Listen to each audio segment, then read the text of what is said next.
Então, vamos começar a nossa apresentação, seria uma parte do módulo 3 do Arsenal do Aprovado, que seria para dominar a informação. Então, um pouquinho sobre resumos, grifos, mapas mentais, flashcards, caderno do erro, videoaula, PDF, livro, exercícios, então um pouquinho de tudo e mostrando certas coisas que às vezes para quem estuda há muito tempo parece óbvio e que muitas vezes eu esqueço de mencionar para vocês dentro da mentoria, justamente porque faz uns 6 anos que eu trabalho com concurso, que eu estudo para concurso, e eu acabo esquecendo que tem coisas, detalhes, assim, nuances que a gente precisa passar para quem está começando a estudar ou para quem ainda não conseguiu se ligar em certos detalhes. Então é algo que eu tentei trazer para dentro dessa aula, esse tipo de informação, que é mais o refino, digamos assim, do uso de cada uma dessas ferramentas e que agora vocês vão ter acesso a isso sem eu esquecer desses detalhes, porque eu coloquei direto na apresentação.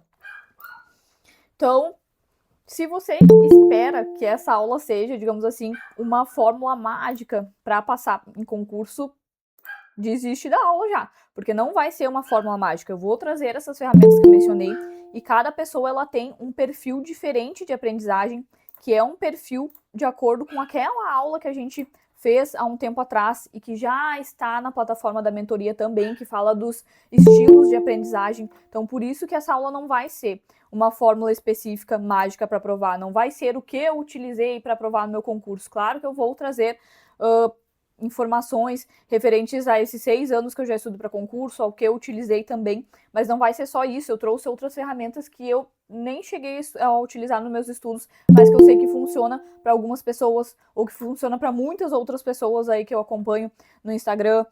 Enfim, então eu vou trazer também outras informações para além do que eu vivi no concurso.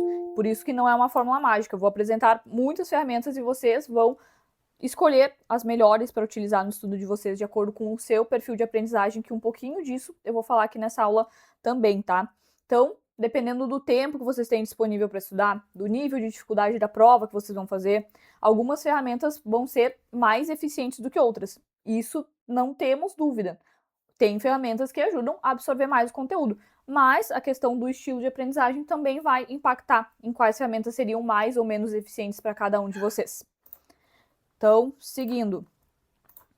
Só uma outra observação. Vão ter blocos de conteúdos aqui nessa apresentação, na nossa aula, e eu vou abrir os espaços para dúvidas depois de certos blocos de informação, que é para a gente não se perder na linha de raciocínio. Então, surgiu uma dúvida ao longo do que eu estiver comentando, já anota, ou já deixa salvo aí num bloco de notas para depois só jogar no chat, ou enfim, anota aí a mão para perguntar, depois abre o microfone e pergunta, só para a gente não se perder. Então, vai ter momentos específicos para as dúvidas, vocês vão anotando. Quando eu falar, momento de dúvidas sobre essa parte do conteúdo, aí vocês façam as perguntas que é para a gente não se perder e a aula fluir melhor. Então, etapa 1 do estudo. Como fazer a base. Então, fazendo a base do estudo de vocês, das disciplinas, que é, digamos assim, as nossas primeiras metas dentro da mentoria, é a meta de estudo. Eu bato muito nessa tecla de precisamos fazer a base. Quem está abaixo de 70% de acertos precisa refazer a base, precisa fortalecer a base, não dá para estudar para o material resumido. Então, vocês em algum momento já me ouviram falar sobre isso. E como que a gente faz, então, essa base? PDFs extensos, eles levam menos tempo, por exemplo, em comparação a videoaulas. Mas ambas as ferramentas elas servem para fazer uma base sólida de estudos, dependendo da videoaula. A gente vai ter cursinho que os professores são ruins, que eles são muito rasos na explicação e que daí mesmo a videoaula não vai ajudar vocês a fazer uma boa base de estudos. Mas a gente coloca videoaula e esses PDFs extensos juntos nesse grupo de materiais, ferramentas para fazer a base. Criação de resumos com suas próprias palavras. Então não é aquele resumo de copiei e colei direto do PDF, copiei e colei um outro resumo já pronto. Se você criar do zero, assim, vai ajudar a formar a base de conteúdo, porque você vai ter que investir muito mais tempo, tanto que ali eu coloquei do lado, mais tempo. Vai precisar de muito tempo mesmo para conseguir criar um resumo com as próprias palavras, e isso vai ajudar demais a fazer a base. Mas é aquela coisa, temos que balancear os estudos. Eu sou uma pessoa que tem muito tempo ou eu não tenho muito tempo. Eu trabalho muitas horas por dia e não vai dar tempo de eu criar meus próprios resumos, meus próprios materiais. Então a gente tem que ter essa consciência. Tenho muito tempo ou não tenho muito tempo para conseguir selecionar as ferramentas de estudo. Quem está com menos tempo e mesmo assim quer fazer uma boa base de estudos, o que eu mais indico são PDFs extensos, vai precisar investir um pouquinho de tempo, não vai ser aquela coisa rápida assim de estudar do dia para noite, mas você vai estar formando uma boa base e vai levar menos tempo do que assistindo uma videoaula. Agora, para quem tem um pouco mais de tempo e está com dificuldade de compreender, ou não teve acesso a um curso que tenha bons PDFs, só tem videoaula no curso, e os PDFs são aquelas porcarias, aquelas apresentações de PowerPoint que o professor coloca só o próprio artigo da lei, ou que ele coloca só tópicos, então não tem um material, um PDF de verdade, que você consiga só ler o PDF e entender a informação, e vai precisar ir pela videoaula, vai ter que ter a consciência de que vai levar um pouco mais de tempo para estudar. E você tem que fazer anotações de aula, que vão ser úteis depois para a etapa de revisão, que a gente vai falar mais à frente. Quem assiste videoaula precisa fazer anotações de aula, não dá para ficar assistindo aula só passivamente, tá, gente? A gente precisa fazer anotações. E por último, assim, em quinto lugar, e que eu não indico, assim, para ninguém, eu acho que, assim, só para concurso, assim, de magistratura, talvez a pessoa utilize e faça realmente sentido, seriam livros de doutrina. Então, principalmente, é um defeito, digamos assim, do estudante de direito está se formando na faculdade ou ainda está cursando a faculdade e acha que aqueles livros enormes de doutrina vão ajudar no estudo para concurso, que tem que estudar por eles, que tem que pegar aqueles 3, 4 volumes do Kleber Masson ali de direito penal e ler todos aqueles livros para daí sim conseguir ir bem em direito penal no concurso. Mas não é assim, não tem necessidade de aprofundar nesse nível e vai dificultar também na memorização dos conteúdos se você for por livros de doutrina. Então eu não indico de forma nenhuma, pelo menos para todos vocês que estão me assistindo, até porque eu não tenho mentoria para nenhum concurso de carreira fim, nem para delegado, nem para juiz, nem para promotor. Então todo mundo que está me assistindo não precisa estudar por doutrina, porque é muito demorado e não é o nível que a gente precisa de profundidade da informação. Agora, na sequência, eu vou detalhar um pouquinho mais esses tipos de ferramentas de estudo que eu acabei de apresentar para vocês de uma forma resumida em relação ao tempo, que precisa de mais tempo ou menos tempo para utilizar essas ferramentas.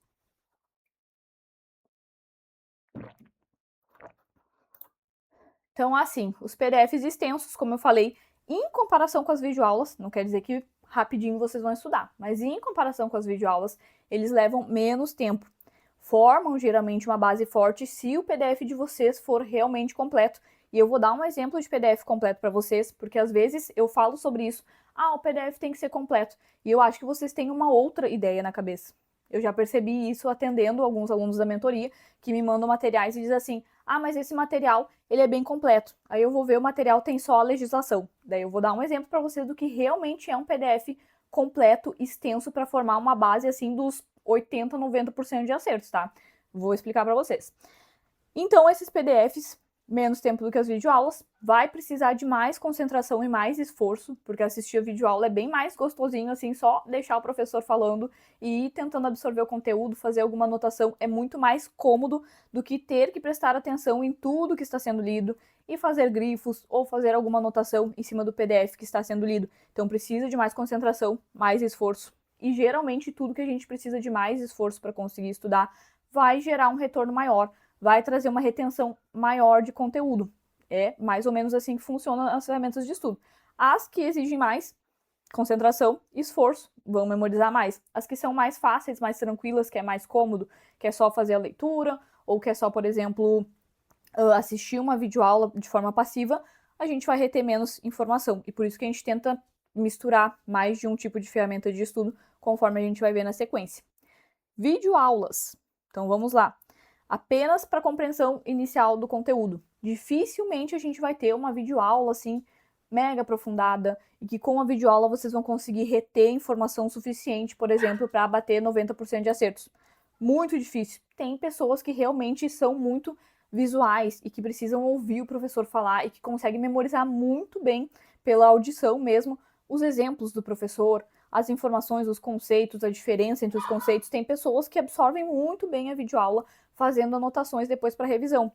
Eu tive um colega de viatura que trabalhou comigo aí por 3 anos e ele era muito esse tipo de pessoa. Para ele, assistir videoaula e fazer as anotações dele, assim, as associações mentais dele, sabe, era o suficiente para ele ir muito bem nas provas de concurso. E isso foi uma das coisas também que me ajudou a compreender de que cada pessoa tem um estilo de aprendizagem diferente. Foi ver diversos tipos de pessoas aprovando das formas mais inusitadas possíveis, usando ferramentas diferentes de estudo. Isso mostra que cada um de nós tem um estilo de aprendizagem. Claro que isso impacta também na questão de quanto tempo a gente vai levar para ser aprovado, quanto tempo a gente vai levar para conseguir estudar um edital por completo. Esse meu colega, ele ficava muitas horas estudando, porque para fazer uma base boa por videoaula, ele utilizava videoaulas assim muito extensas. Então, os dias de folga, ele passava geralmente estudando manhã, tarde e um pedaço da noite. Então, para vocês verem como não é fácil assim fazer uma base boa por videoaula, mas ele tinha ótimos resultados assistindo videoaula. Mas aí a gente tem esse pequeno problema de precisar de muito tempo. Então, isso tem que ser muito bem avaliado cada uma das ferramentas. Para quem tem menos tempo, ou já está num período pós-edital, eu sempre tento indicar mais os PDFs extensos e deixar a videoaula para quando a gente está com muita dificuldade. Então, eu tenho muita dificuldade em aprender direito penal, porque tem muita teoria, porque só a lei seca não é o suficiente, estou com um percentual muito baixo e eu acho que vou ter que fazer uma base primeiro por videoaula para ter uma compreensão inicial e depois eu tento uma outra ferramenta de estudos. Tudo bem, tá com dificuldade, a gente não tem como ficar insistindo no que não tá dando certo. Tô com dificuldade, o professor vai me ajudar a entender melhor, assiste a videoaula primeiro, compreendendo, na hora de fazer as revisões, vai estudar por uma outra ferramenta, não vai fazer a revisão por videoaula. Então, a minha indicação é essa, videoaula para o que tiver muita dificuldade, ou se você tiver, assim, muito tempo disponível. E, em último dos casos, eu sei que às vezes a gente investe num curso ruim, não tem mais como pedir reembolso, já passou do prazo, e o curso só tem videoaula, então a gente vai ter que jogar com as ferramentas que tivermos aí à disposição. Então vai assistir a videoaula, eu vou auxiliar tentando encontrar materiais gratuitos, outras ferramentas que possam auxiliar também quem não consegue trocar de curso, enfim, quem tá com um cursinho ruim, e assim a gente vai tocando. Vamos trabalhar com o que tiver disponível. Então, resumindo, é isso. PDF vai levar menos tempo, geralmente, para formar a base, vai precisar de mais concentração. A gente tem que ter cuidado para ver se o PDF é realmente o suficiente para formar a base ou se, na verdade, ele está resumido. E eu vou mostrar o exemplo agora na sequência. E para ele ser completo, ele não pode ter, por exemplo, só legislação, dando esse exemplo das matérias jurídicas. Ele tem que ter um pouquinho de doutrina e de teoria, porque, por exemplo, a parte geral do direito penal, a gente não consegue estudar só pelos artigos da lei. Tem muita teoria por trás e as bancas têm cobrado isso. Então, o PDF ele tem que ser um pouco mais completo dependendo das disciplinas. E tem que ter também as súmulas mais cobradas. Então, aquelas súmulas que já são batidas, que já são cobradas em diversas provas, que a Fundatec, ou que a FCC, ou que a CESP já está cobrando, a gente tem que ter nesse tipo de material. Porque muitas vezes só a legislação não vai ser o suficiente. A legislação ainda é responsável por uma boa quantidade de questões, mas aquelas pessoas que querem fazer 70, 80, 90% de acertos da prova, elas precisam ter uma base melhor. Vai ter que aprofundar um pouquinho, vai ter que saber um pouquinho de teoria, vai ter que saber um pouquinho das súmulas. Só a legislação não vai trazer aqueles 90%, 80% de acertos. Já foi o tempo em que só a legislação dava um resultado desse. Então, agora, vamos passar aqui para o exemplo que eu falei que ia trazer de PDF completo. Esse aqui é um exemplo de uma parte de um PDF de constitucional aí do Estratégia Concursos. Eu não tenho nenhuma relação com esse cursinho, eles não me pagam, não tenho comissão, não tem nada. Eu só tô trazendo como exemplo porque até hoje eu ainda não vi outro curso, tirando o Dedicação Delta, que é um curso que estava mais voltado aí para a carreira de delegado e que agora começou a trazer cursos em PDFs para outras carreiras policiais, assim, que não de delegado, então para agente, enfim. Tirando o Dedicação Delta, esse é o único curso que eu vejo que tem um bom material escrito que eu digo. Tudo está no PDF. Não tem, gente. Olha, é difícil a gente ir fazer uma questão depois de ler um PDF desse no Q-Concursos e não lembrar que alguma coisa sobre a questão estava escrito nesse PDF. É um PDF muito completo. Vocês podem ver que ele traz aqui um esqueminha do que seria a parte mais importante, digamos assim, da lei seca, explicações sobre a lei seca ao longo dos parágrafos, traz perguntas que a gente geralmente tem de dúvida enquanto está lendo, e aqui embaixo ele traz o próprio artigo, ó, são brasileiros, lá no final tem artigo 12, natos, daí vem a própria legislação, a própria letra da lei que está na Constituição Federal. Então ele não traz só a legislação, ele tem toda essa outra explicação aqui antes de chegar no artigo. E ele traz parte de teoria. Então, por exemplo, na Constituição Federal não vai estar escrito jus soli, não vai estar escrito jus sanguinis, mas isso faz parte da teoria e às vezes é cobrado em alguma questão pela Fundatec, pela FCC, pela CESP, enfim, por todas as bancas. Às vezes vem esse tipo de detalhe. Então, nesse PDF a gente tem a doutrina, que são as teorias, digamos assim, por trás da lei seca, a própria lei seca que vocês estão vendo ali no final, tem um esqueminha para ajudar a memorizar uma das partes da teoria, que ali fala da nacionalidade primária e secundária, e tem outras explicações e traz também algumas dúvidas que às vezes surgem quando a gente está lendo apenas a lei seca. Então, isso é um exemplo que eu estou dando para vocês de PDF realmente completo. Então, a hora que vocês me trouxerem um PDF e disserem assim, eu acho que esse PDF aqui é bem completo, eu vou fazer minha base por ele. Se eu disser assim, esse PDF não é completo, ele tem só a legislação e uma coisinha que outra além da legislação. Se eu estiver falando isso é porque realmente não é completo. Então, não adianta vocês ficarem teimando e insistindo, não, mas esse PDF ele é bom, eu estou conseguindo entender tudo que está escrito nele. Tudo bem, mas vamos ver se o percentual de acertos vai subir. E às vezes vocês precisam me ouvir um pouquinho mais. Se eu disser, olha, já faz 2, 3, 4, 5 meses que eu estou te acompanhando, teu percentual não sobe, a gente precisa mudar a ferramenta. Quem sabe tu tenta esta aqui. Se eu estou te dizendo isso é porque a gente tem que tentar outra coisa mesmo, porque o material está muito raso. Então, isso é um alerta para vocês avaliarem os materiais e para quando quiserem também me enviar algum material para eu dar uma olhada, me contar como vocês têm feito o estudo de vocês. Sempre que precisar, vocês podem me chamar no WhatsApp para fazer esse tipo de pergunta, para tirar esse tipo de dúvida em relação aos materiais que vocês estiverem utilizando. Então, vou abrir um espaço aí para dúvidas agora, primeiro em relação a essa base que a gente estava falando de PDFs ou videoaulas. Se vocês tiverem alguma dúvida em relação a isso, pode mandar no chat ou pode abrir o microfone para perguntar.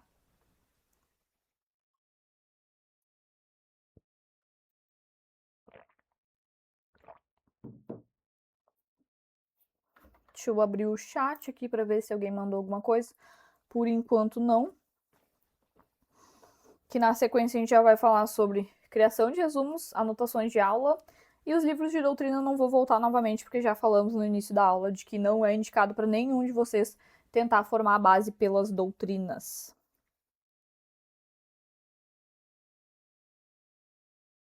Bom, por enquanto nenhuma dúvida. Se vocês tiverem anotado e ainda não mandaram aqui no chat, ou enfim, surgirem novas dúvidas ao longo da apresentação, vai ter outros espaços para tirar essas dúvidas, tá? Então, em relação à criação de resumos, é outra coisa que eu botei até 2 mais ali ao lado do tempo, porque leva mais tempo do que ler um PDF ou do que assistir uma videoaula, porque para criar um resumo com as suas próprias palavras, precisa realmente ter uma compreensão assim superior do conteúdo. Vocês vão ter que ler, vão ter que conseguir achar qual que é o conceito-chave, vão ter que abrir esse conceito-chave em outras partes, em outras características que tem dentro desse conceito-chave, e vocês vão ter que realmente entender onde se encaixa cada informação para conseguir criar um resumo, então, com as próprias palavras. Então, vai levar muito mais tempo, porque tem que ler o conteúdo e já produzir com as suas próprias palavras o resumo. Ou, por exemplo, tem que assistir a aula e ir fazendo anotações para depois criar com as suas próprias palavras. E isso leva muito, muito tempo, assim, ó.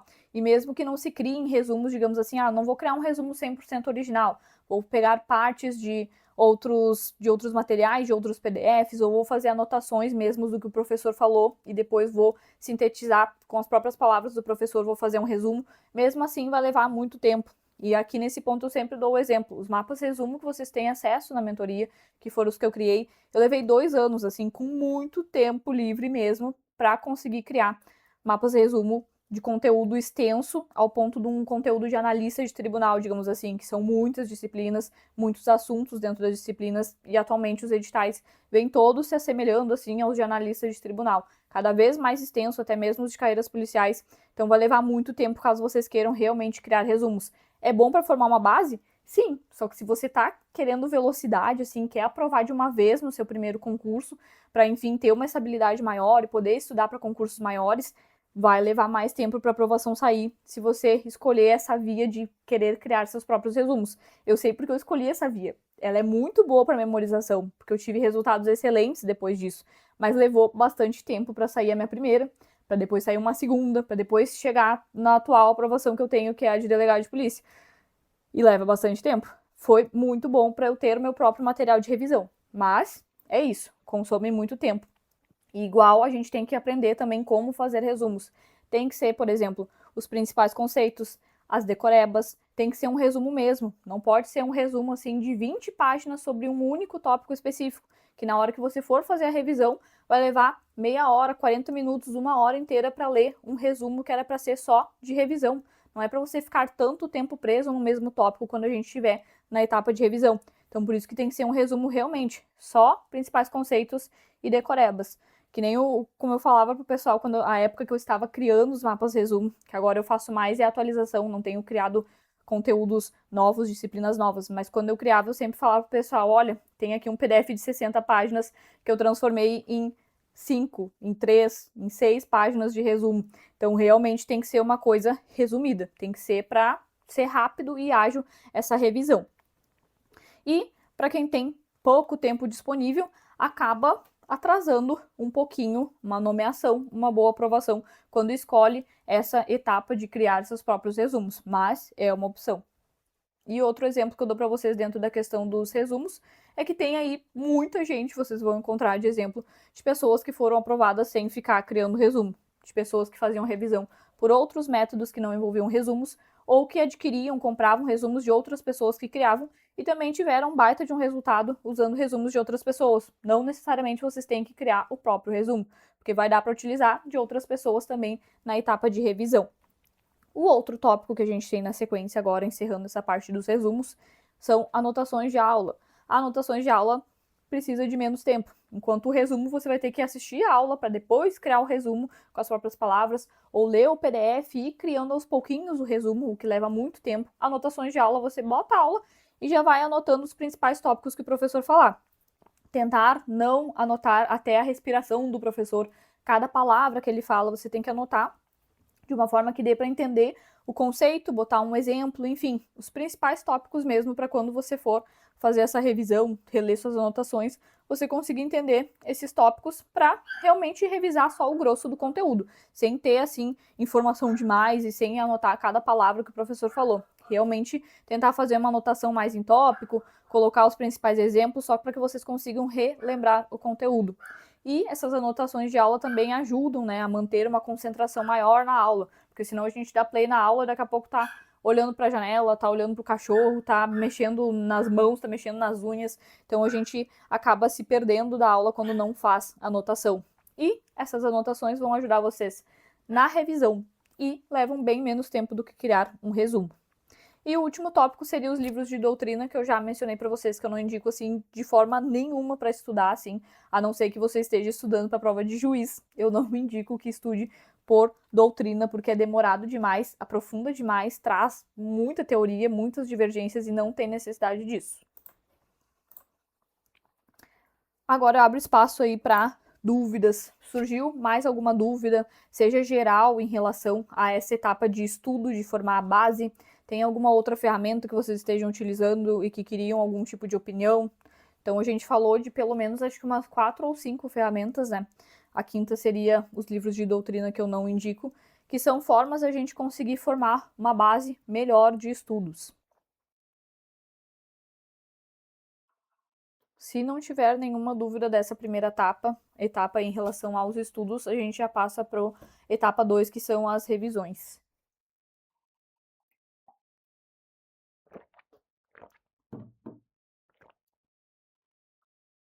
Então, entrando na etapa de revisão.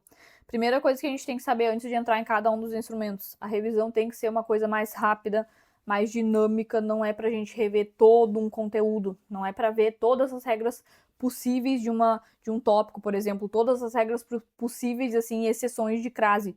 Não, é para a gente ver as principais regras de crase, por exemplo, colocando um exemplinho de cada uma dessas principais regras, e aí partir para alguma ferramenta de estudo ativo junto na revisão. Não é para a gente ficar só relendo o material. Ou, por exemplo, em um tópico de legislação, querer revisar todas as anotações de aula, mais o resumo aí, o mapa resumo disponibilizado na mentoria, mais reler todos os artigos de lei relacionados àquele tópico da legislação. Não é para isso a revisão. A revisão tem que ser mais condensada, mais resumida, mais direta, para que a gente consiga avançar em conteúdos novos do edital e, ao mesmo tempo, manter as revisões dos tópicos que vocês já estudaram.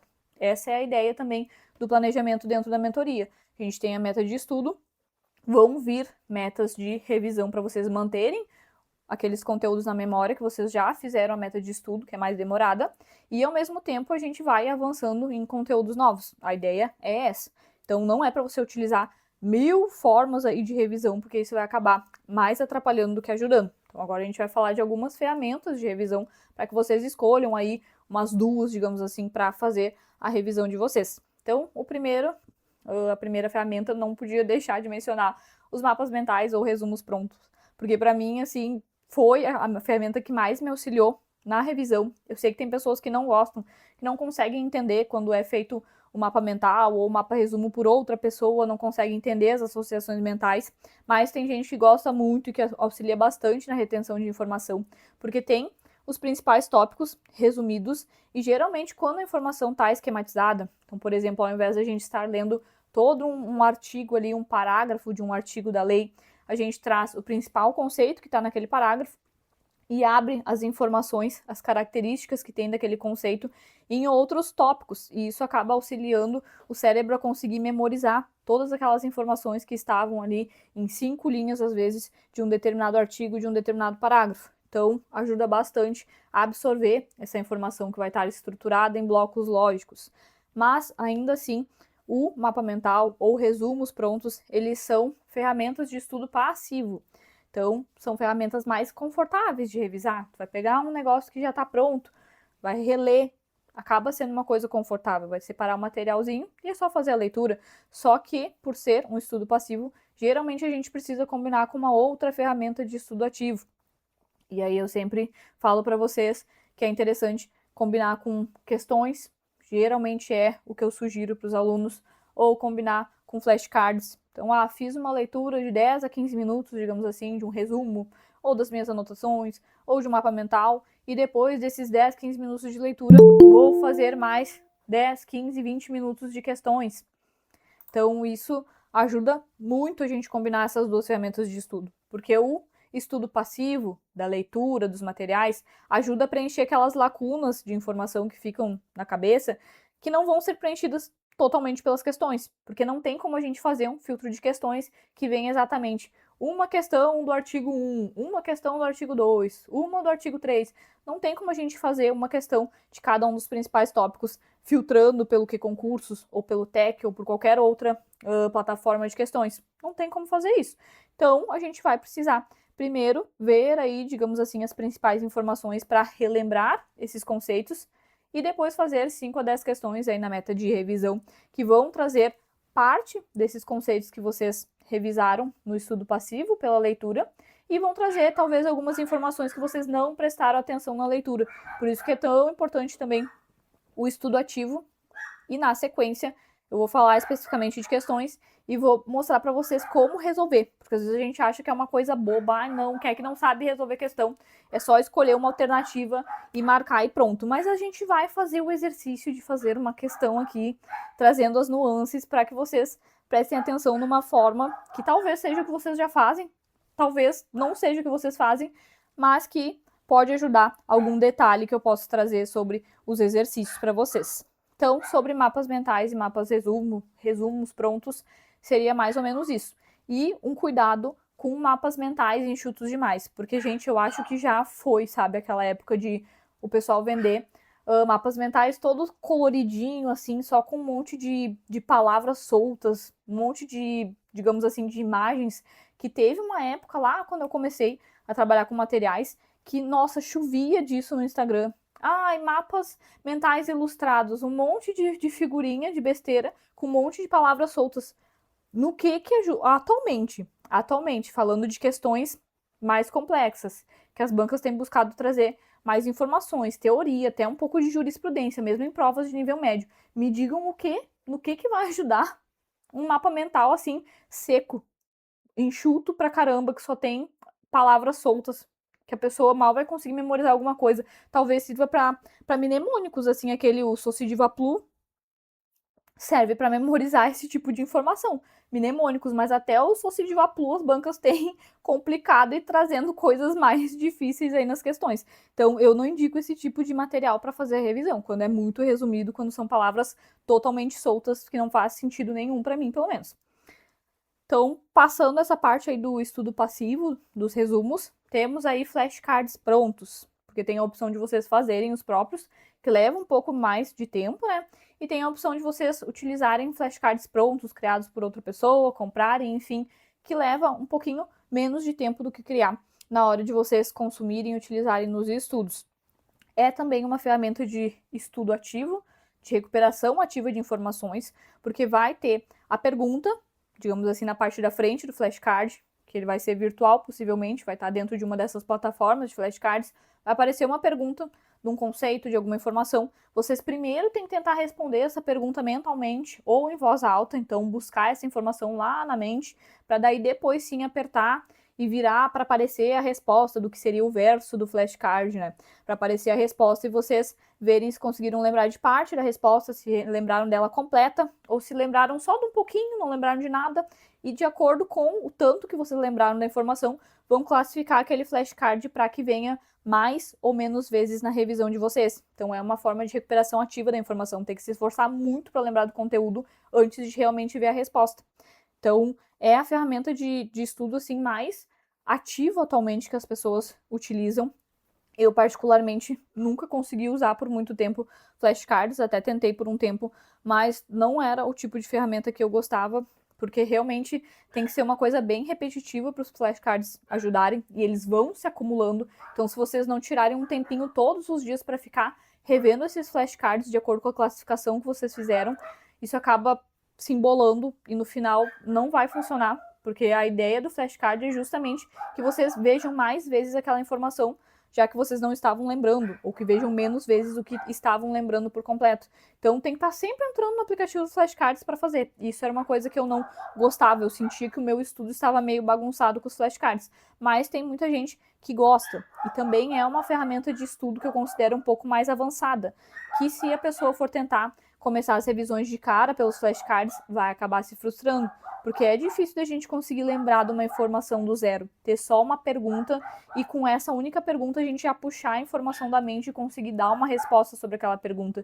Então acaba sendo um pouco frustrante para quem está começando agora a estudar para concurso, para quem ainda não tem uma base boa, é difícil de revisar pelo flashcard. Mas é aquilo que eu comentei lá no início da aula. Tudo que é mais difícil, que gera mais desconforto para estudar, acaba trazendo um benefício maior, acaba ajudando mais a memorizar. Então são escolhas que a gente tem que fazer dentre as ferramentas de estudo que temos disponíveis. E um último aviso em relação aos flashcards é cuidar o grande volume desnecessário de cards. Porque quando a gente vai comprar flashcard, geralmente no Instagram as pessoas estão divulgando. 8.000 flashcards do edital tal, 12.000, 10.000 flashcards. É coisa demais. Flashcard tem que ser uma coisa mais direcionada, para perguntar mais informações decorebas, principais conceitos, aquelas, às vezes, listas de informações que a gente tem que lembrar que pode vir numa questão. É para isso, mas as pessoas querem botar cada vírgula do material que elas utilizaram para estudar no flashcard. Aí não vai dar certo. Vai ter um volume muito grande desnecessário e não vai servir para o objetivo que seria uma revisão mais direta. Então, só cuidado com um grande volume desnecessário. O que eu faria se eu fosse comprar flashcards para utilizar, que eu não fosse criar os meus próprios?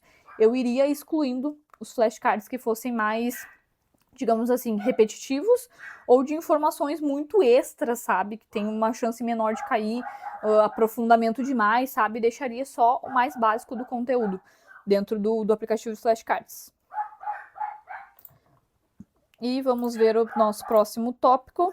Aqui está um exemplo para vocês, para quem ainda não viu, os mapas resumo da mentoria. Então aqui tem organização administrativa, então tem conceito, por exemplo, de órgão público, tem características, tem a teoria do órgão, então tem, resumidamente, uma teoria muito importante que geralmente cai em questões. Do outro lado, a gente tem classificações dos órgãos, então tem informações que vão além da própria legislação. Então é um resumo que a gente consegue ver que foi, de certa forma, bem construído e que levou bastante tempo para eu fazer a criação dele. Tem um pouquinho da doutrina, legislação, tem tabela, tem classificação das coisas, então leva tempo para criar esse tipo de material. Mas quando vocês forem buscar alguma coisa para fazer a revisão, tentem que sejam resumos dessa forma, que tragam um pouquinho de cada coisa. Tem um pouquinho da legislação, um pouquinho da doutrina com as teorias, um pouquinho, assim, se tiver alguma súmula importante, que seja um compilado de informações que vão ajudar vocês para a prova, que não seja muito resumido, nem muito extenso. É difícil, mas eu sei que vocês conseguem criar, quem tiver bastante tempo, assim, consegue criar um bom resumo. Quem tá com pouco tempo pode utilizar os mapas resumo da mentoria, caso goste. Não é todo mundo que gosta desse tipo de material. Ou vocês podem buscar resumos dos cursinhos de outras pessoas. Enfim, sendo um material bom, é válido utilizar qualquer tipo de material nessa parte da revisão passiva, né, do estudo passivo que a gente faz pela leitura. Então, seguindo ainda falando sobre revisão, entramos nas questões e na releitura de grifos. Então, questões. Temos a meta só de exercícios na plataforma da mentoria, que ela aparece depois que a gente conclui um tópico inteiro de estudo. Então, estudei tudo sobre crase, acabei minhas aulas ou acabei meu PDF de crase, marquei como concluído, vai aparecer no mesmo dia ou no dia seguinte uma meta de exercícios. 30 minutos. É para fazer só exercícios nessa meta. Porque a ideia é que vocês ainda não precisem voltar naquele material, no PDF extenso, nas anotações de aula, que não tenha que voltar naquele material antes de fazer as questões, porque vocês acabaram de terminar o estudo no dia anterior. Então a ideia é ir direto para as questões e fazer de 10 a 20 questões nesses 30 minutos que vocês vão ter. Então é uma ferramenta de estudo ativo, vocês vão ter finalizado o estudo de um tópico inteiro, vão tentar recuperar essas informações ativamente lá do fundo da mente para conseguir marcar a resposta certa e vão registrar aí quantidade de acertos e enfim, percentual que vai ficar de acertos na plataforma da mentoria para a gente acompanhar. Então, questões é uma forma de aplicação prática do conhecimento, uma recuperação ativa. A gente consegue identificar erros e lacunas na memorização, porque quando a gente está lendo um PDF ou assistindo uma aula, a gente pensa assim, tá, estou entendendo tudo. Não tá tão difícil assim de entender. Se for um bom PDF, uma boa videoaula, essa vai ser a sensação. Tá, eu tô entendendo, eu acho que eu vou memorizar. Não é tão difícil. A gente vai para as questões, aí a questão traz detalhes que a gente pensa assim, meu Deus, eu li isso e não prestei atenção nesse detalhe. E é aí que a gente vai descobrir onde estão as lacunas na nossa memorização. Então não dá para ter medo de fazer questões, não dá para esperar acabar o estudo todo da disciplina de português, por exemplo, para só daí fazer questões. E é por isso que eu insisto tanto, e a gente tem metas de exercício a cada um dos assuntos. Então, viu o assunto tal, acabou, vai ter meta de exercício, porque a gente precisa avançar nos exercícios desde o início do estudo para ver essas lacunas na memorização, para conseguir melhorar, evoluir, ter melhores percentuais. E as questões é a única forma, não tem outra forma, é a única forma de aprender sobre as bancas. Então, conhecer como a tua banca vai cobrar o assunto X, qual que é a palavra ou as palavras, a frase que ela utiliza para perguntar sobre tal coisa lá em estruturas e formações de palavras de português. Quais palavras ela gosta de utilizar para falar de tal conceito, como que ela define tal conceito. E isso você só vai aprender fazendo questões, não vai aprender nos flashcards, não vai aprender lendo resumos, muitas vezes, não vai aprender com a aula do professor, a não ser que ele traga algumas questões, e mesmo assim não é a mesma coisa ver um professor fazendo a questão e você mesmo fazer a questão por conta própria. Então não tenham medo de fazer questões e de serem sinceros se estão errando ou se estão acertando. Então façam as questões sem consulta, façam as questões sem ficar vendo a resposta nos comentários antes de marcar a resposta que vocês dariam para aquela questão. Façam de uma forma honesta, porque é aí que vocês vão enxergar as lacunas na memorização e que a gente vai poder colocar metas extras de revisão ou vamos poder trocar a ferramenta de estudo que vocês estão utilizando. Precisamos de honestidade na hora de resolver as questões para que eu consiga direcionar vocês da forma correta. Então, por mais que pareça besteira eu comentar, tem que fazer questões sem consulta, mas às vezes tem pessoa que tem medo de fazer questões e acha que como ela é iniciante no estudo para concurso, ela pode fazer questões consultando material. Então ela olha a questão, a questão trata sobre tal coisa, dela já abre lá na página que fala de tal coisa. Ela vai lendo e vai vendo, deixa eu ver se essa informação tá no meu material. Ela vai no material e vê, a informação é essa. Essa alternativa tá diferente da informação que eu tenho no material. Então não é essa. E faz a questão com consulta. Às vezes parece besteira eu comentar isso aqui, mas eu disse que essa aula era para falar dos princípios do estudo. Então é desde do básico, do que a gente acha que todo mundo sabe, até aprofundar um pouquinho sobre a ferramenta. Então, questões é sem consulta. É na maior sinceridade possível para a gente identificar essas dificuldades. Então, ok, fiz a questão, errei. Aí sim, você pode consultar um material ou ir nos comentários para ver o que outros colegas já falaram sobre a questão, o que outros colegas já explicaram que é a resposta certa, por que aquela é a resposta certa e as outras estão erradas. Então, depois de você ter errado uma questão, aí sim, dá para consultar o material ou dá para consultar os comentários para você conseguir corrigir o seu erro. Entenderam? Tem que ser uma coisa sincera. Fez a questão, primeiro marca a sua resposta para depois sim ver se acertou, se errou e fazer a correção caso tenha errado. certo? Porque é aí que a gente vai descobrir as lacunas no aprendizado. E a gente já vai ver como fazer, então, uma questão.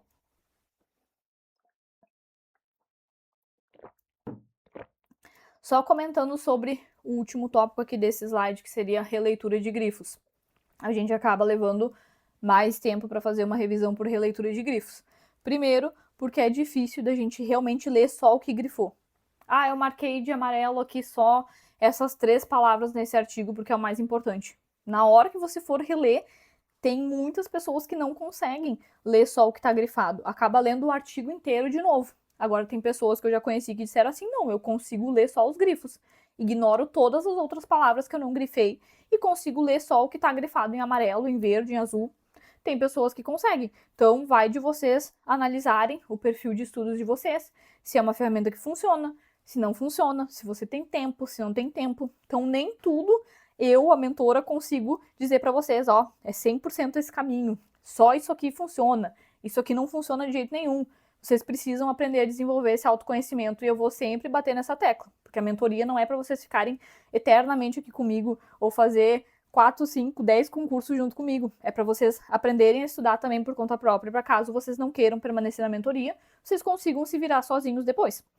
Então, continuando sobre releitura de grifos, uma coisa que pode ajudar é fazer um color code para visualização mais rápida de informações. O que seria isso? Seria escolher, por exemplo, uma cor para marcar quando for prazos importantes, uma outra cor para marcar conceitos chaves, uma outra cor para grifar quando aparecer alguma autoridade.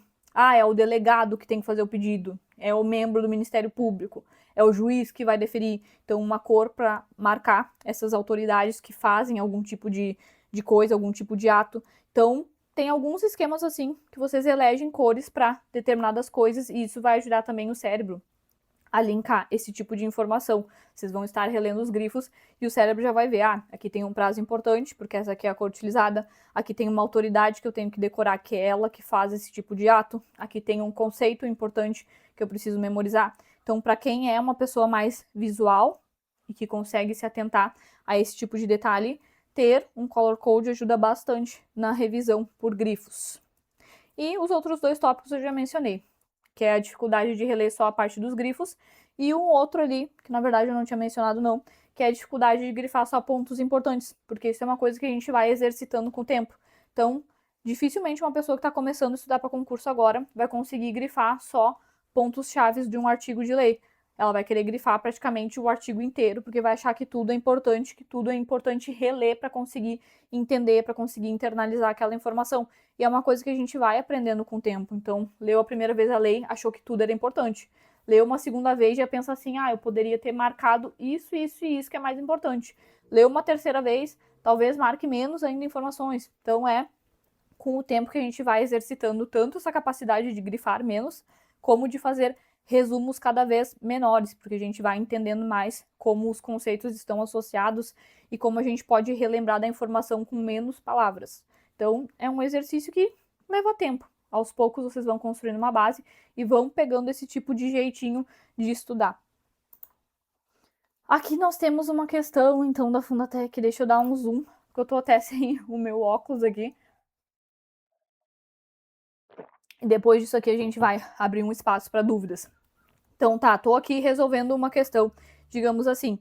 Então, sem consulta, como eu já tinha comentado com vocês, e a ideia é, vocês têm que aprender quando não estiverem fazendo de forma virtual, claro, quando estiverem num simulado ou quando estiverem no dia da prova, que temos que grifar, circular, que no caso a gente não vai estar com marca-texto, então circular, deixar uma linha, sublinhar as palavras mais importantes de uma questão. Então aqui, por exemplo, está no final do enunciado. Assinale a alternativa correta. Pode parecer besteira, mas muita gente lê na correria que é a correta e às vezes está pedindo a incorreta. E aí vai lá, letra A, tá certa, pá, marcou, e a questão pedia a incorreta e perdeu uma questão por besteira, por desatenção. Então pode ser a coisa mais idiota do mundo eu estar dizendo, ah, a questão está pedindo a alternativa correta. Mas é uma coisa que no dia da prova, com o nervosismo, a gente deixa passar às vezes. Então sempre peguem esse hábito de conferir no final do enunciado. É a correta ou a incorreta? Tá pedindo a exceção ou está pedindo a regra? O que o enunciado está me dizendo, para daí sim eu passar para as alternativas, e não fazer assim, considerando na alternativa, e já vai direto para A, B, C, D. Respira, vai lá, sublinha se é correta ou incorreta, e aí sim vai para as alternativas. Olhando as alternativas, sempre ler todas. Não vão para a prova com aquela afobação de eu li a letra A e eu tenho certeza, eu lembro que ela é a correta, vou marcar a letra A, nem vou ler as outras, vou partir para as demais questões já de prova para não perder tempo. Não façam isso. Porque às vezes a gente olha, pensa que está certa a alternativa e vai ler as outras, você encontra uma que está mais certa do que aquela que você pensava que era certa. Uma que tu tem certeza que realmente estava escrito daquela forma na legislação, ou que aquela regra realmente estava certa, aquela regra de português. Então, leiam todas as alternativas da questão antes de marcar uma. E quando vocês estiverem fazendo o exercício antes da prova, que nós estamos tecnicamente com mais tempo para analisar bem as questões, tentem fazer realmente justificando cada uma das alternativas. Então, por exemplo, a palavra espessura apresenta o mesmo número de letras e de fonemas. Tá errada essa informação, porque, enfim, a gente tem ali uma certa quantidade de letras, mas a gente sabe que quando temos um dígrafo, que um deles é o SS, a gente conta como um só fonema. Então, a gente vai ter uma quantidade menor de fonemas em relação ao número de letras. Então, tentar justificar a alternativa antes de arriscar ela. Então, tá, justifiquei a letra A, arrisquei. Letra B, a palavra redemoinhos contém um tritongo e um dígrafo consonantal. Vamos na primeira parte da alternativa. Contém um tritongo? Vamos analisar a palavra e não temos um tritongo, porque um tritongo seria uma sequência aí de 3 vogais. Então, já está errada. Mas vamos analisar a segunda parte dessa alternativa B. Um dígrafo consonantal. Sim, nós temos um dígrafo consonantal na palavra redemoinhos, que seria o NH. Então, metade da alternativa estaria correta. E aí nós vamos para a letra C. No termo explicar, o grafema X representa 2 fonemas?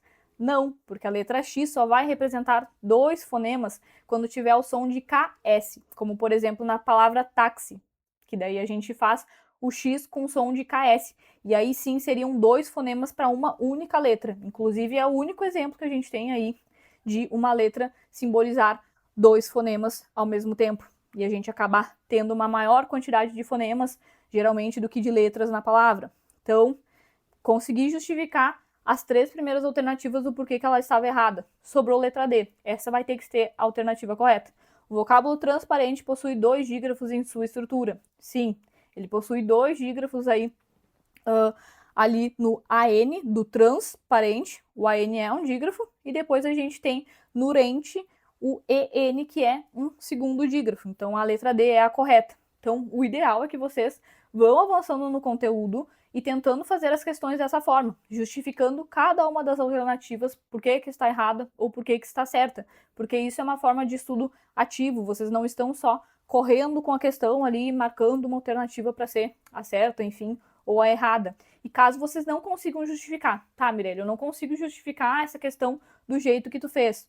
Então, você vai tentar ir por eliminação, marcou a alternativa correta, acertou, mas não sabia como justificar por que as outras estavam erradas, vai nos comentários da questão, que geralmente os alunos já estão colocando. A letra A está errada por causa dessa regra, a letra B está errada por causa dessa regra.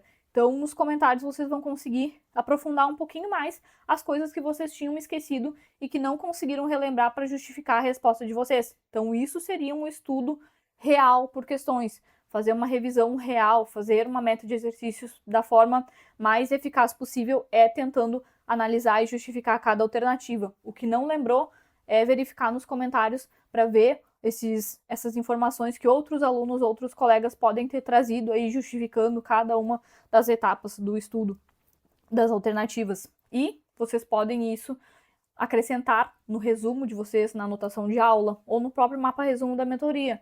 A palavra tal tem que ser analisada de tal jeito, se encaixa nessa regra, e colocar novos exemplos, novas informações nesse material, e personalizando para ficar mais de acordo com o que vocês precisam na revisão futura. Deixa eu voltar aqui. Então, antes da gente entrar nessa outra parte da revisão, que vai vir em caderno do erro, que é uma explicação também um pouquinho maior, queria ver se vocês têm alguma dúvida.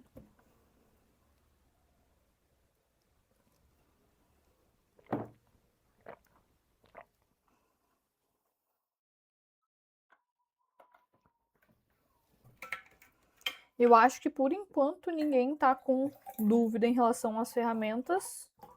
Talvez no final da aula alguém tenha anotado alguma dúvida. Então vamos seguir, porque temos só mais um ou dois slides para acabar e abrir um espaço de dúvidas. Então, continuando aqui, revisão com o caderno do erro. Vai levar um pouquinho mais tempo do que fazer questões, porque daí, ao mesmo tempo que você está resolvendo a questão, errou, vai ter que criar o caderno do erro para utilizar ele na revisão depois. Então, acaba precisando investir um pouquinho mais de tempo. E também eu indico o caderno do erro para quem já está batendo ali os seus 70% de acertos. 70% de acertos a gente já considera assim, tá, a pessoa fez uma base. Ela consegue entender a maior parte do conteúdo, porque senão não estava acertando 70%. Então a gente tem que só refinar essas informações, aprofundar um pouquinho mais, e o caderno do erro pode ajudar a evoluir para os 75%, para os 80%, para os 85% de acertos. Então, seria a criação de anotações dos erros nas questões durante essa resolução. Então, isso seria o caderno do erro e eu vou mostrar um exemplo para vocês. A minha sugestão é criar ele direto no Excel como forma de planilha, porque é mais fácil de editar depois. Se vocês fizerem um caderno físico do erro, para arrumar ele depois vai virar tudo uma confusão, porque a ideia do caderno do erro é ele se renovando. Então eu marquei, por exemplo, anotei meus erros dessa semana, depois anotei os meus erros da semana seguinte, já ficou uma certa quantidade de informações para revisar. Revisei no final de semana esse caderno do erro, depois eu tenho que ir começando a excluir quando eu já tiver lido 2, 3 vezes a mesma informação. Temos que pensar que, lendo 2, 3 vezes aquele mesmo erro que você cometeu, próxima questão que vier daquele assunto, você não vai errar de novo.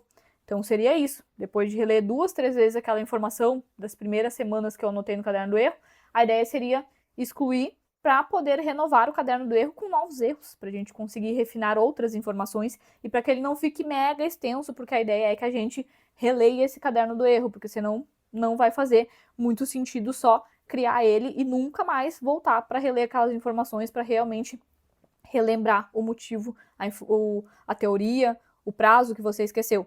Então a sugestão é criar no Excel ou no Word, porque vai ser fácil depois de deletar, quando você já tiver revisado várias vezes a informação, para deixar só erros novos. Então, no papel seria difícil fazer isso. A ideia seria uma coluna, por exemplo, para anotar o conceito principal, que você errou ou que não lembrou, uma coluna para anotar o motivo do erro, então, esqueci que o prazo era X, ou esse aqui era o artigo de lei que eu não lembrei. Enfim, confundir esse conceito com um outro conceito. Então, uma coluna, o conceito principal, que você errou, que não lembrou, enfim, a teoria, digamos assim, uma coluna para o motivo do erro, e uma coluna extra para anotar, digamos assim, alguma dica que você viu num comentário de questão, um mnemônico, alguma coisa que possa ajudar a complementar aquela informação, alguma coisa teórica, uma comparação de conceitos para ajudar a internalizar a informação. Então, enfim, uma coluna extra para esse tipo de informação. Então, o caderno do erro vai ser um misto de estudo ativo, quando vocês estiverem se esforçando para sintetizar aquele erro, para sintetizar a teoria que você errou, para realmente conseguir entender o motivo do erro, seria um estudo ativo, vai demandar bastante força mental para criar esse caderno do erro, e depois, ao reler o caderno, digamos assim, separar meia hora, 1 hora no sábado ou no domingo para reler sempre o caderno do erro, vai ser um estudo passivo essa releitura, para que depois de passar mais 1, 2 semanas você possa excluir esses erros e renovar com novos erros que a gente está sempre cometendo fazendo questões. E agora eu vou trazer um exemplo rápido aqui do caderno do erro para vocês, um caderno do erro que eu fiz na época que eu estava estudando para oficial de justiça, eu acho, porque depois eu simplesmente abandonei o meu caderno do erro. Olha só, deixa eu dar um zoom aqui. Esse aqui é um erro de direito civil, para a maioria das pessoas não vai fazer sentido, porque era na época que eu estava estudando mais aprofundado, para um cargo de nível superior específico em direito. Foi uma época que eu estava estudando também para a OAB específico, para a área civil. Então, as informações são meio chatas assim de entender, porque o civil, dependendo da parte, é um saco. Então, aqui, por exemplo, na assertiva, que eu coloquei primeira coluna, era uma questão que tinha uma historinha, tanto que eu botei um resumo da historinha, ó, tem Caim, tem Abel, no exemplo da historinha da questão, e no final eu deixei em negrito qual que foi a alternativa, digamos assim, que seria a certa e que eu não marquei. Então aqui está a assertiva com a historinha e a resposta correta. anotada, então sempre a gente coloca a informação correta, vocês não coloquem a alternativa errada, porque isso pode confundir o cérebro na hora da memorização. Só informações corretas no caderno do erro, tudo corrigido já. O motivo da correção, eu botei o artigo específico que fala sobre a posse, botei as principais definições, que seria posse justa e injusta, porque aqui no exemplo da questão era uma posse injusta e eu errei, eu marquei outra alternativa, então aqui já está o motivo da correção, porque a teoria era essa, que eu não lembrava. E nas outras anotações eu aprofundei mais, porque como eu disse para vocês, era um estudo para a OAB de segunda fase, focado no cível, então eu já tinha que saber um pouco mais, e estudando para um cargo de nível superior específico em direito também tinha que ser uma coisa mais aprofundada. Então eu trouxe outros conceitos relacionados à posse também nessas anotações extras. Então era assim que eu construía o meu caderno do erro na época que eu utilizava ele nos estudos. E depois, no final de semana, eu sempre tirava uma meia hora, uma hora para reler o meu caderno do erro aí de todas as disciplinas. Então, ou sábado ou domingo eu fazia a leitura, e aí dependendo, quando era um erro já mais antigo, eu apagava os primeiros ali de cada uma das abas da tabela, de cada uma das disciplinas, apagava para que os novos erros da semana seguinte tivessem espaço e não ficasse um caderno gigantesco, porque na próxima semana eu teria que ler ele de novo. E os últimos alertas. Então, tentar combinar duas ferramentas de estudo, uma de estudo ativo e uma de estudo passivo, como eu falei para vocês. Escolher uma ferramenta para cada etapa. Então, tentar não misturar 1 milhão de ferramentas para a mesma finalidade. Então, eu quero ler na minha meta de estudo todo um PDF de 60 páginas, toda a legislação que está relacionada àquele tópico, assistir mais uma videoaula. Não façam isso. Tentem escolher uma ferramenta principal para aquela disciplina e para aquele assunto, seguir ela e bora para a próxima etapa de estudo. Então, uma ferramenta para cada etapa, mais ou menos isso. Concentrar a revisão passiva em um único material. Então, ao invés de procurar na hora de revisar grifos de um PDF, mais o mapa resumo da mentoria, mais as anotações de aula, mais não sei o que, tenta concentrar num único material. É as tuas anotações de aula, então quando tu tiver algum erro, anota junto com as anotações de aula. Tô lendo a legislação e quero anotar mais alguma coisa que eu quero revisar depois, coloca junto com as anotações de aula essa anotação sobre a legislação. Tenta concentrar um material de leitura passiva para revisão. Eu fiz isso em todos os meus concursos. Então o mapa resumo era o meu principal material de revisão e lá eu jogava na volta dele, ou no verso quando era impresso, ou eu acrescentava uma página a mais quando eu estava com o mapa resumo virtual, para colocar informações extras que eu via nas questões, que eu via na jurisprudência, que eu via na legislação e que não estavam no mapa. Então, concentrava tudo junto com o mapa resumo para quando eu fosse revisar. Isso vai ajudar vocês a ganhar muitos percentuais a mais de acertos, ter um material concentrado ali de revisão e se habituar com esse material. E por hoje era isso. Eu acho que ficou uma aula bem extensa, porque é uma parte de um módulo aí que vai ser lançado depois na nossa plataforma de mentoria e por isso ficou bem extenso. Então, temos aí um espaço para dúvidas. Espero que a chamada não encerre agora na sequência, mas eu acho que não, porque não está com nenhuma notificação. Aqui temos uma pergunta já. No lugar do caderno do erro, se é interessante criar caderno de questões dentro do QC para refazer as questões no dia de revisão. Olha, é uma forma que dá para utilizar sim também para refazer, mas o que eu acho? Que tu não vai se esforçar tanto e o teu cérebro não vai trabalhar tanto para relembrar a informação. Porque o que aconteceu? Tu vai errar a questão, beleza, errei, vou jogar ela para um outro caderno para refazer a mesma questão num sábado, no domingo, e acabou. No caderno do erro, tu vai ter que se esforçar, vai ter que pegar a questão, vai ter que sintetizar o principal conceito, vai ter que buscar na legislação ou sei lá onde o porquê que você errou, porquê que você não lembrou daquele artigo específico da lei ou daquela teoria X, e vai ter que colocar tudo isso digitado ou anotado à mão no caderno do erro. Isso vai exigir mais esforço, vai fazer tu pegar a raiva do erro que cometeu, e isso vai criar um certo afeto entre os teus erros e tu, para errar menos, para não errar novamente aquela mesma informação.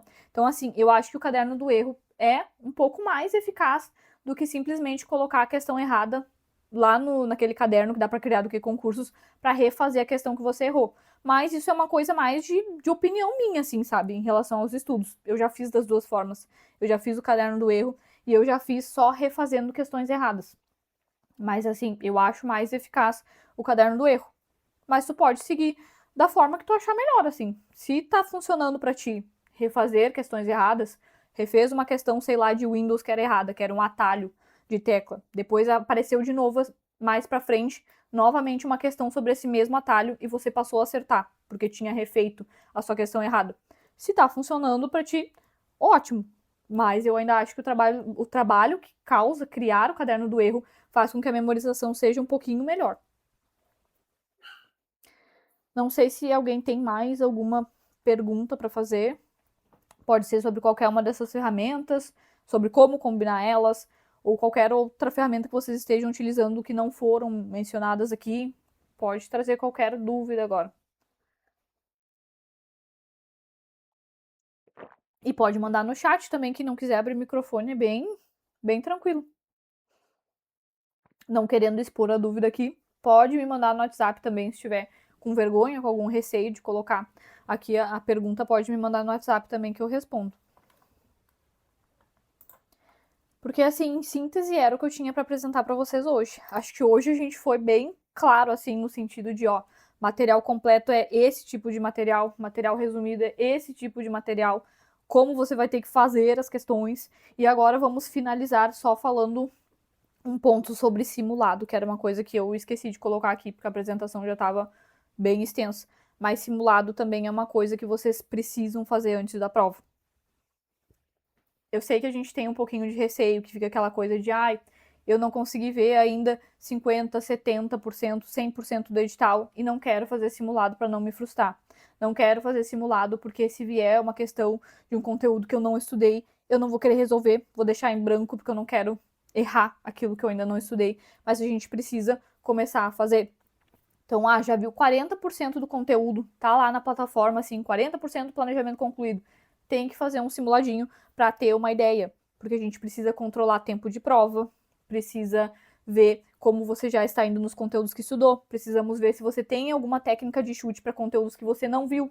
Então, tudo isso tem que ser visto com antecedência, não dá pra gente deixar para fazer isso na prova. E aí descobrir que você não consegue chutar, que dá um branco, que você fica nervoso e que chuta de qualquer jeito, não consegue fazer a questão porque viu que não estudou o conteúdo, ou que você não sabe controlar tempo de prova. Então, por isso que tem que fazer simulado antes. Teve um aluno que me mandou o resultado do simulado dele, um resultado muito bom, assim, mas ele me disse, ó, não consegui controlar o tempo de prova. Se eu tivesse que passar essas respostas pro caderno de respostas ali, marcar as bolinhas, eu não teria conseguido fazer, porque eu extrapolei o tempo que seria de prova. Então ele teve um baita resultado, mas no dia da prova ia ficar questões que ele não teria conseguido analisar, porque teria que passar as respostas para a folha e ele não conseguiu controlar o tempo. Então isso a gente tem que descobrir com antecedência. Às vezes vocês estudam pra caramba, sabem, mas não conseguem fazer na velocidade que precisa a prova, ou não consegue se acalmar o suficiente para prestar atenção e ter um bom desempenho. Então, quanto mais a gente simular esse tipo de situação, tentar fazer o simulado inteiro na sequência, ao invés de fazer, vou fazer as questões de português de manhã, vou dar um intervalo, vou almoçar, depois eu vou fazer o resto do simulado. Não, é tentar sentar a bunda na cadeira e fazer o simulado inteiro dentro do tempo de prova, cronometrando e imprimir uma folha de respostas, pode ser qualquer uma aleatória que achar na internet, caso o cursinho de vocês não tenha disponibilizado, e passar as respostas, inclusive, para a folha. Porque eu mesmo já errei na hora de passar para a folha de respostas. Isso é uma coisa que até isso a gente tem que treinar para não fazer cagada no dia da prova. Porque o nervosismo bate, já se embanando até para passar a resposta pro caderno de respostas. Eu fiz isso, eu nunca vou esquecer que isso fez com que eu tivesse um piripaque e não tenha sido nomeada em setembro do ano passado. Perdi muitas classificações por ter passado 2 questões erradas. E eu vou dizer o que eu fiz. A dona Fundatec trouxe uma questão desse tamanho, assim, ó, que ocupava a página inteira, na contracapa da prova. E aqui nessa outra página começava a questão número 2. E a Mirelle, na hora de passar as questões, lá no final, depois de ter feito uma redação, depois de ter passado a redação a limpo, depois de ter feito todas as questões, a Mirelle foi lá e não olhou aquela questão imensa que estava na contracapa. Tinha a capa e aqui atrás já tinha uma questão gigantesca que a Fundatec colocou de português. E eu comecei a passar a questão 2 pro gabarito. Passei a questão 2, passei a 3 e aí eu olhei, meu Deus, eu tô na questão 4 e eu não passei a resposta da 1. Passei 2 questões de português errado por uma coisa besta. Falta de atenção, cansaço, nervosismo, uma mistura de tudo. E até isso a gente precisa treinar nos simulados para não fazer no dia da prova. Pergunta se nas próximas provas que eu fiz eu não ficava olhando assim, ó. Tem questão aqui, tem questão aqui. Essa aqui é a 1 mesmo. Eu tô passando a 1, tá? Tô passando a 1. Tô passando a 2, tá? É a 2. Pergunta se eu não fiquei bem louca depois nas próximas provas. São coisas que a gente pensa que é besta, e que a gente faz no dia da prova. Então, fazer no simulado, eu nunca tinha feito isso em prova, mas eu também nunca tinha feito simulado de marcar as bolinhas. Eu sempre achei besteira. Achava que era só fazer o simulado, corrigir e pronto. Pra que eu vou ficar simulando passar a resposta pro caderno de respostas? Por que eu vou simular uma coisa idiota dessas? Até eu, ó, perder uns vários meses de remuneração por ter sido nomeada depois, graças à classificação. E quase perder a vaga, né, por causa da classificação. 2 questões erradas que eu passei. Então, tudo isso a gente treina para que no dia da prova, quanto mais treino, menos besteira a gente vai fazer. Então, treinar para responder um pouquinho mais rápido, para responder com atenção, para sempre circular as palavras principais da questão. É a incorreta? É a correta?